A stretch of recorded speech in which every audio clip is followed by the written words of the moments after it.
Hello, my name is Fiona and I'm one of the senior librarians that work for Aberdeenshire Libraries. I'd like to recommend a book to you today called Where the World Ends by Geraldine McCaughrean. Earlier this year I achieved a lifelong ambition of visiting St Kilda. St Kilda is one of these places that I've always wanted to visit, and 50 miles out in the Atlantic. This year I got the opportunity to go. And I'd done quite a lot of reading around the subject, a lot of biographies, a lot of non-fiction books about the actual islands.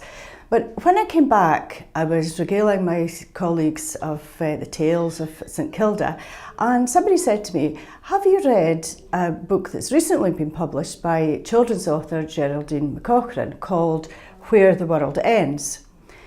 The book I've chosen to recommend is set in St Kilda, and it's based on a true story, and it's set in 1727 when a group of young boys and men went off to one of the sea stacks to hunt for birds' eggs. And this had been done for generations.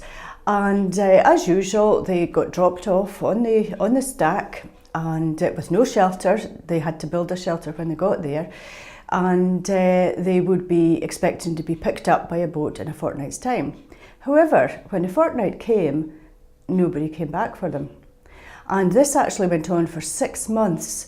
In the book, Where the World Ends, it actually explores the feelings and emotions of the people who were actually stranded on that sea stack. Miraculously, all but one survived. And they came up with all sorts of theories. The most popular theory was that the world had actually come to an end and they had actually been forgotten and left on the sea stack. However, 6 months' time they were picked up and they got back to St Kilda. When they arrived back, they discovered the real reason why nobody had come to collect them. There had been an outbreak of smallpox on the island, and all but around 13 children had actually been wiped out completely.